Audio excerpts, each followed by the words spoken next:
नमस्कार दोस्तों, आज के इस वीडियो में बात करेंगे इंडक्शन मोटर का स्टार्टिंग करंट हाई क्यों जाता है। दोस्तों आपने देखा होगा, आपने पढ़ा भी होगा कि जब भी आप किसी भी मोटर को स्टार्ट करते हैं, ठीक है, आपने किसी मोटर को स्टार्ट किए तो जब मोटर स्टार्टिंग के समय अपने फुल लोड करंट का 5 से 7 टाइम्स करंट ज्यादा ड्रॉ करता है, उस हिसाब से आप मोटर का एमसीबी, कॉन्टेक्टर, रिले, फ्यूज, जो भी इक्विपमेंट इसमें लगते हैं वह सब आप उसी हिसाब से उसका सिलेक्शन करते हैं कि जब भी हम मोटर को स्टार्ट करेंगे, जब मोटर का स्टार्टिंग करंट हाई जाएगा, उस स्टार्टिंग करंट को, उस बढ़े हुए करंट को हमारा मोटर हुआ या फिर हमारा रिले हुआ, कॉन्टेक्टर है, एमसीबी, ये सब सस्टेन कर लें, कोई भी प्रॉब्लम ना आए। क्योंकि हम लोग यही चाहते हैं कि हमारा सिस्टम स्मूथली वर्क करता रहे, हमारे कॉन्टेक्टर खराब ना हो, हमारा रिले खराब ना हो। लेकिन दोस्तों क्वेश्चन ये है कि मोटर का आखिर स्टार्टिंग करंट हाई क्यों होता है, इसके पीछे का कारण क्या है, तो वो हम आज के वीडियो में समझने वाले हैं। दोस्तों चलिए शुरू कर लेते हैं बगैर टाइम वेस्ट किए। दोस्तों इसके से पहले आपको समझना पड़ेगा कि स्लिप का मतलब क्या होता है। यहाँ पर स्लिप क्या है, क्योंकि स्लिप मोटर के स्टार्टिंग करंट के डायरेक्टली प्रोपोर्शनल होता है। ठीक है, जो मोटर में स्लिप होगा वह मोटर के स्टार्टिंग करंट, जब भी मोटर स्टार्ट होगा तो मोटर के स्टार्टिंग करंट के डायरेक्टली प्रोपोर्शनल होता है। अब आप ये सोच रहे होंगे कि स्लिप का मतलब क्या होता है, स्लिप कहाँ से आ गया। दोस्तों स्लिप का मतलब ये होता है कि मोटर में रोटेटिंग मैग्नेटिक फील्ड और मोटर में रोटर की स्पीड, जब आप इन दोनों का डिफरेंस लेंगे, इसी को स्लिप बोलते हैं, या फिर हम इसको रिलेटिव स्पीड भी बोल सकते हैं। अब फॉर एग्जांपल कोई भी मोटर है, वो 1500 आरपीएम पर घूम रहा है, लेकिन जो हमारा रोटर है, रोटर 1000 आरपीएम पर ही घूम रहा है। अब जब आप इन दोनों का डिफरेंस लेंगे तो 500 आरपीएम आएगा। ठीक है, जब आप मोटर हमारा 1500 आरपीएम पर घूम रहा है, लेकिन जो रोटर है उसका जो आरपीएम है वो 1000 आरपीएम है। अब जब आप इन दोनों का डिफरेंस लेंगे तो ये 500 आरपीएम आएगा, या फिर 500 आरपीएम रिलेटिव स्पीड आएगा, इसको हम रिलेटिव स्पीड भी बोल सकते हैं।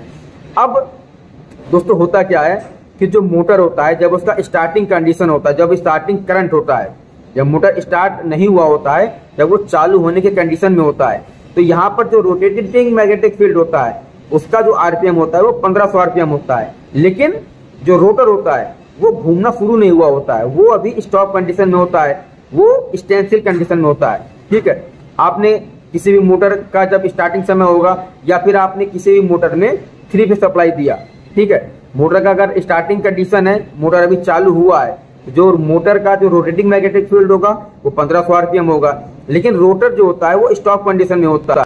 अब दोस्तों जब आपने किसी मोटर में 3 फेज सप्लाई को अप्लाई करेंगे तो उस समय जो रोटेटिंग मैग्नेटिक फील्ड होगा वो 1400 आरपीएम होगा, लेकिन जो आपका रोटर होगा वह 1000 आरपीएम पर ही घूम रहा है। ठीक है, अब 1000 आरपीएम पर घूम रहा है तो यहाँ पर जो रिलेटिव स्पीड होगा वो मैक्सिमम होगा, यानी कि 500 आरपीएम।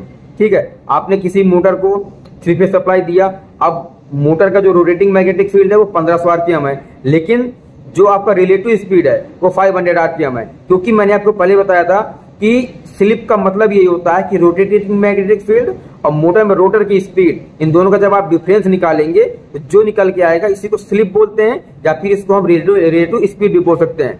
अब जब मोटर का स्टार्टिंग कंडीशन है, उस कंडीशन में जो रोटेटिंग मैग्नेटिक फील्ड है वो तो मैक्सिमम है, यानी कि 1500 आरपीएम पर है, लेकिन जो रोटर है वो चलना शुरू नहीं हुआ, वो अभी स्टॉप कंडीशन में है। तो इस कंडीशन में जो रोटेटिंग मैग्नेटिक फील्ड है वो 1500 आरपीएम है, लेकिन जो रोटर है आपका घूमना शुरू नहीं हुआ। इस कंडीशन में जो आपका रिलेटिव स्पीड होगा वो मैक्सिमम होगा, तो यहाँ पर जो स्लिप होगा वो भी मैक्सिमम ही होगा, क्योंकि स्लिप की जो वैल्यू होती है मैक्सिमम वो 1 होती है। अब जो हमारा पावर फैक्टर दोस्तों होता है, आपने पावर फैक्टर के बारे में तो आप जानते ही होंगे, जो पावर फैक्टर होता है उसकी भी वैल्यू 1 होती है। जो 1 होता है पावर फैक्टर वो सबसे अच्छा माना जाता है, क्योंकि जितना ही पावर फैक्टर हमारा, जब तक हमारा पावर फैक्टर 1 रहेगा तब तक वो बहुत अच्छी कंडीशन में होता है, और जैसे ही कम होगा तो वो कंडीशन खराब होता है, तो हम उसको 1 करने की कोशिश करते हैं।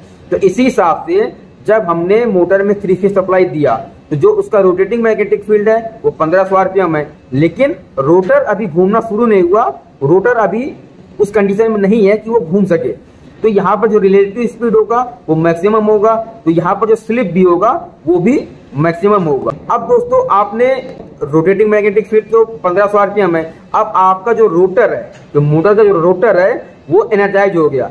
अब जब तक रोटर में इंड्यूस्ड ईएमएफ जनरेट नहीं होगा तब तक रोटर घूमना शुरू नहीं होगा। अब रोटर भी एनर्जाइज हो गया, अब जो रोटेटिंग मैग्नेटिक फील्ड है वो 1500 आरपीएम है, तो जो रोटर है वो तुरंत उस सिंक्रोनस स्पीड को अचीव करने की कोशिश करेगा, यानी कि चेंज करेगा। क्योंकि रोटर की टेंडेंसी होती है, किसी भी मोटर है उसका जो रोटर होता है उसकी टेंडेंसी होती है कि जो रोटेटिंग मैग्नेटिक फील्ड होता है उसको तुरंत चेंज करने की कोशिश कर रहा है। अब यहाँ पर जो रोटेटिंग मैग्नेटिक फील्ड है वो 1500 आरपीएम है, लेकिन जो रोटर है हमारा वो घूमना शुरू नहीं हुआ। अब आपने 3 फेज सप्लाई तो उसमें दे दिया है, 3 फेज सप्लाई दे दिया, अब उसमें रोटेटिंग मैग्नेटिक फील्ड बनने लगा, यानी कि वो 1500 आरपीएम हो गया। रोटर आपका घूमना शुरू नहीं हुआ, तब जब रोटर में इंड्यूस ईएमएफ जनरेट होगा तब उसके फोर्स से रोटर घूमना शुरू नहीं होगा। अब रोटर क्या करेगा कि उस रोटेटिंग मैग्नेटिक फील्ड को तुरंत चेंज करेगा, तुरंत अचीव करेगा। क्योंकि रोटर ऐसा नहीं होता है कि वो धीरे धीरे 1500 आरपीएम को अचीव करेगा, रोटेटिंग मैग्नेटिक फील्ड को अचीव करेगा, जो सिंक्रोनस स्पीड है उसको अचीव करेगा। वो एक झटके में उस रोटेटिंग मैग्नेटिक फील्ड को अचीव करेगा। तो उस समय जो टॉर्क उसमें लगेगा, जब उस समय टॉर्क लगेगा तो यहाँ पर टॉर्क के कारण उसका स्टार्टिंग करंट काफी ज्यादा हाई हो जाता है। अब जैसे जैसे मोटर रनिंग कंडीशन में हो जाता है, मोटर अपने नॉर्मल कंडीशन में हो जाता है, जो रोटर है उस सिंक्रोनस स्पीड को चेंज कर लेता है। उस समय स्लिप की जो वैल्यू होती है वो कम हो जाता है, यानी कि स्लिप कम हो जाता है तो जो रिलेटिव स्पीड है वो भी हमारा कम हो जाएगा। अब जब स्लिप भी कम हो जाएगा और हमारा रिलेटिव स्पीड भी कम हो जाएगा, तो यहाँ पर जब जैसे ही कम होगा तो करंट जो होगा वह अपने नॉर्मल कंडीशन में आ जाएगा। करंट जो भी होगा मोटर का फुल लोड करंट, अगर मोटर के साथ में कोई लोड जुड़ा हुआ है तो मोटर उस हिसाब से करंट लेगा। लेकिन जब तक स्लिप हमारा एक रहेगा, रिलेटिव स्पीड हमारा मैक्सिमम रहेगा, मोटर का स्टार्टिंग करंट हाई रहेगा, क्योंकि वहां पर टॉर्क ज्यादा लग रहा है। जब टॉर्क ज्यादा लगेगा यानी कि ताकत, जब तक मोटर ताकत ज्यादा लगाएगा उस रोटेटिंग मैग्नेटिक फील्ड को अचीव करने के लिए रोटर, तब तक उसमें टॉर्क ज्यादा उसमें लगेगा, मोटर में ताकत ज्यादा लगेगा, मोटर में इंड्यूस ईएमएफ ज्यादा बनेगा। अब जैसे ही रोटर उस रोटेटिंग मैग्नेटिक फील्ड को अचीव कर लेगा तब वहां पर स्लिप की वैल्यू कम हो जाएगा और रिलेटिव स्पीड भी कम हो जाएगा। तो जैसे रिलेटिव स्पीड और स्लिप कम होंगे तो मोटर का जो स्टार्टिंग करंट भी होगा वो भी कम हो जाएगा, फिर वो अपने नॉर्मल कंडीशन में आ जाएगा। तो दोस्तों इसी के कारण जब मोटर स्टार्ट होता है तो मोटर का स्टार्टिंग करंट हाई होता है, क्योंकि उसको ताकत ज्यादा लगाना पड़ता है। अब जब कोई भी मशीन है जब उसको आप स्टार्ट करेंगे, जब मोटर स्टार्ट है स्टार्ट नहीं है, जब आप उसको स्टार्ट करेंगे तो वो ज्यादा ताकत लगाएगा, ज्यादा उसमें टॉर्क लगेगा, तो ज्यादा टॉर्क लगने के कारण मोटर का स्टार्टिंग करंट ज्यादा होता है। तो दोस्तों मुझे उम्मीद है कि आपको जानकारी समझ में आया होगा। समझ में आया हो तो चैनल को सब्सक्राइब करने के बाद बेल आइकन का बटन जरूर दबा दीजिएगा।